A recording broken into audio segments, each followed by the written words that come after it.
Lebanon के border पर Hezbollah और इजराइल के बीच लड़ाई तेज हो चुकी है। हिजबुल्लाह ने रात इजराइल के ऊपर अब तक का सबसे बड़ा हमला किया है। हिजबुल्लाह ने जो हमला किया उस हमले में बहुत सारी इमारतें तबाह हो गई हैं। इजराइल का जो गोलान और गलील एरिया है, हिजबुल्लाह ने लेबनान के बॉर्डर से बहुत सारे रॉकेट और मिसाइलें दागी हैं, जिसमें बहुत सारी बिल्डिंगें इजराइल की तबाह हो गई हैं। यह गलील और गोलान वो एरिया है जहां पर इजराइल ने कब्जा कर रखा है। यह फिलिस्तीन का एरिया था, लेकिन इजराइल ने यहां पर कब्जा करके अपनी यहूदी बस्तियां बना ली हैं।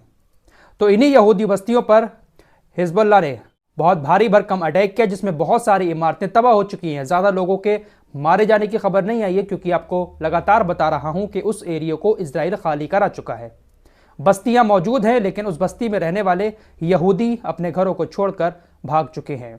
दरअसल हिजबुल्लाह अब अपने हमलों को इसलिए तेज कर रहा है और इसलिए लगातार रोजाना हमले कर रहा है, क्योंकि इजराइल के लड़ाकू विमान लेबनान के अंदर घुसते हैं और लेबनान के गांव में, शहरों में जहां पर आम लोग रह रहे हैं, वहां पर हमले करके वापस आते हैं। जिस तरह से इजराइल की सेना ने गाजा के अंदर आम लोगों के घरों को, आम लोगों की जिंदगी को छीना, इसी तरह से वो लेबनान के अंदर करना शुरू कर चुकी है। कल हिजबुल्लाह के इजराइल के ऊपर हमला करने से पहले इजराइल डिफेंस फोर्सेस के कुछ लड़ाकू विमान लेबनान के ऊपर उड़े और कुछ बिल्डिंगों पर हमला करके वापस आ गए। बहुत सारी बिल्डिंगों को दक्षिणी लेबनान के अंदर इजराइल ने तबाह कर दिया, जिसमें कई सारे लोगों की मौत भी हुई। हमला करने के बाद इजराइल डिफेंस फोर्सेस की तरफ से बताया गया कि हमने लेबनान के ऊपर जो हमला किया है, जिन बिल्डिंगों को हमने तबाह किया है, उन बिल्डिंगों में हिजबुल्लाह के गुर्गे छुपे हुए थे। जिस तरह से इजराइल डिफेंस फोर्सेस गाजा के अंदर कर रही थी, वही लेबनान के अंदर, गाजा के अंदर भी आम लोगों के मकानों के ऊपर बमबारी करके, हॉस्पिटल, मस्जिद पर बमबारी करके इजराइल डिफेंस फोर्सेस कहती थी कि यहां पर हमास के लोग छुपे हुए हैं, जबकि कोई भी हमास का लड़ाका इन जगहों पर नहीं मिला। तो अब वही काम लेबनान के अंदर इजराइल ने शुरू कर दिया है। इसी का जवाब हिजबुल्लाह लगातार हमले करके इजराइल को दे रहा है। बड़ी खबर लाल सागर से आ रही है। लाल सागर के अंदर एक के बाद एक जहाज को यमन के हुतीज निशाना बना रहे हैं। ब्रिटेन को सबसे ज्यादा नुकसान अब तक हुतीज पहुंचा चुके हैं। बड़ी खबर आ रही है, यमन के हुतीज की तरफ से ऑफिशियली अब इस बात का अनाउंसमेंट कर दिया गया है कि हम अमेरिका और ब्रिटेन के जहाजों पर लाल सागर के अंदर प्रतिबंध लगाते हैं। लाल सागर के अंदर अमेरिका और ब्रिटेन के जहाजों पर प्रतिबंध लग चुका है और अब अगर इधर कोई भी जहाज आता है, अमेरिका और ब्रिटेन का भी, तो उस जहाज को हम लाल सागर से नहीं गुजरने देंगे। हौतीस के नेता सैयद अब्दुल मलिक अल हौती ने बताया कि जब से हमने अपना मिशन शुरू किया है, लाल सागर के अंदर तकरीबन 48 जहाजों को हमने बहुत बड़ी चोट पहुंचाई है। इजराइल, अमेरिका और ब्रिटेन के ये जहाज थे। दोस्तों, कल आपको खबर दे चुका हूं कि ईरान लंबी दूरी की तकरीबन 400 मिसाइलें रूस को भेज रहा है। रूस को जो मिसाइलें भेज रहा है, उसका इस्तेमाल रूस यूक्रेन के ऊपर हमला करने के लिए कर सकता है। इस बात को लेकर अमेरिका बहुत ज्यादा परेशान हो गया है कि रूस को मिसाइलें ईरान भेज क्यों रहा है। अमेरिका की तरफ से बयान आया है कि अगर ईरान रूस को मिसाइलें भेजता है तो हम ईरान के ऊपर बहुत सारे प्रतिबंध लगा देंगे। अमेरिका ने ईरान को धमकी देते हुए कहा है कि हम ईरान को संयुक्त राष्ट्र में ले जाएंगे अगर ईरान ने रूस को मिसाइलें भेजी। ये बहुत गलत कर रहा है ईरान रूस को मिसाइलें भेजकर, क्योंकि रूस उन मिसाइलों को यूक्रेन के ऊपर छोड़ सकता है। अरे भाई, ये कौन कह रहा है? ये वो कह रहा है जो गाजा के नन्हे नन्हे मासूम बच्चों का कातिल है। लगातार इजराइल को हथियार अभी भी भेजे जा रहे हैं, लेकिन अगर इनके दुश्मन की कोई मदद कर दे तो इनको मिर्ची लग जाती हैं। उत्तर कोरिया जो हथियार भेजता है, उससे अमेरिका को कोई परेशानी नहीं होती है, लेकिन जैसे ही ईरान के हथियार भेजने की खबर सामने आई है, अमेरिका पूरी तरह से बौखला चुका है। देखते हैं कि अब किस तरह के प्रतिबंध ईरान के ऊपर लगाता है। बात तो ऐसे कहते हैं, धमकी तो ऐसे देते हैं कि भाई पूरी दुनिया में इनका राज चल रहा हो। न्यूक्लियर पावर अगर इनके पास ना होती ना, तो इनकी कोई औकात नहीं है दुनिया के अंदर। अमेरिका के सैन फ्रांसिस्को में हजारों लोग सड़कों पर उतरकर विरोध प्रदर्शन करते हैं और यही मांग करते हैं कि तुरंत गाजा के अंदर सीजफायर करवाएं, जो बाइडन और इजराइल को हथियार देना बंद करें।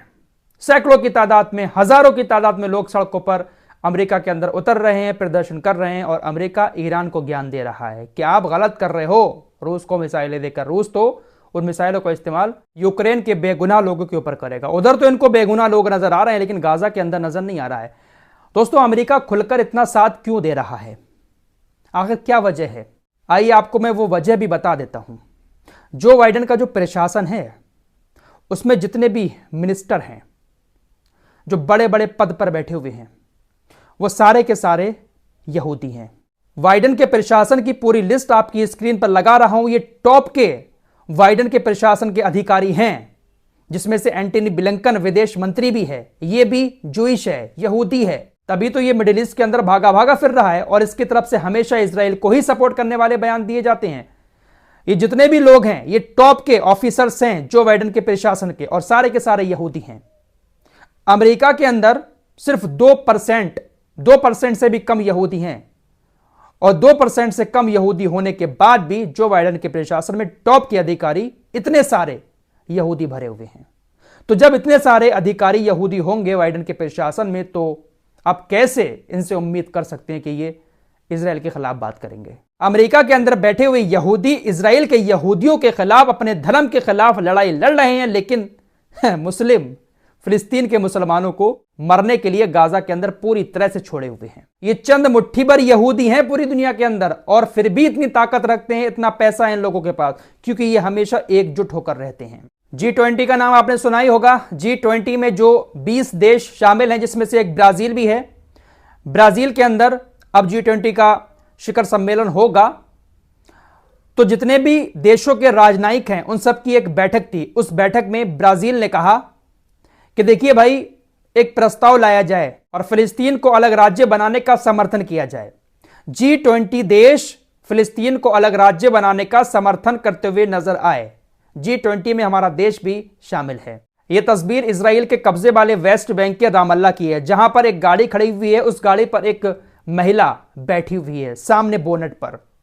दरअसल एक फिलिस्तीनी महिला इजरायली सेना की इस गाड़ी को रोकने की कोशिश कर रही है, क्योंकि इजरायली सेना ने इस महिला के 2 बच्चों को उठा लिया है, अपहरण कर लिया है, और दोनों बच्चों की उम्र 10 साल से कम है। 10 साल से कम उम्र के बच्चों को इजरायली सेना अपने साथ गिरफ्तार करके अपहरण करके ले जा रही है।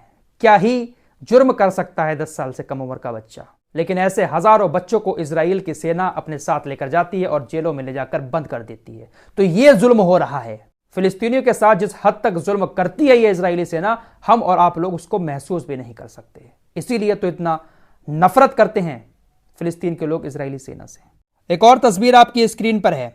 इस तस्वीर में आपको जो बीच में बैठा हुआ बच्चा दिखाई दे रहा है, इसका नाम निहाल अबू अयाश था। इसकी उम्र 16 साल थी।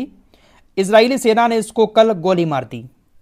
यह बच्चा फुटबॉल का बहुत बड़ा शौकीन था, अच्छी फुटबॉल खेलता भी था। फुटबॉल किट पहनकर अपना स्कूल बैग लेकर यह तैयार हुआ ग्राउंड में जाने के लिए। इजराइल के सैनिक इसके घर में घुसे, पहले इसके पैर में गोली मारी, ये लड़खड़ाकर वहीं पर गिर गया। जैसे ही थोड़ा सा खड़े होने की कोशिश की, फिर इसके सर में गोली मार दी गई। वेस्ट बैंक के अंदर इजराइल की सेना ने ऐसे ही घरों में घुसकर तकरीबन 100 बच्चों को मार दिया है। ये 16 साल का जो बच्चा जिसकी मौत हुई है, ये 100वां बच्चा था वेस्ट बैंक का। फिलहाल ये कुछ अपडेट थे जो आपके सामने रखे। मिलते हैं एक और नई वीडियो के साथ, तब तक के लिए अपना ख्याल रखिए। अल्लाह हाफिज़।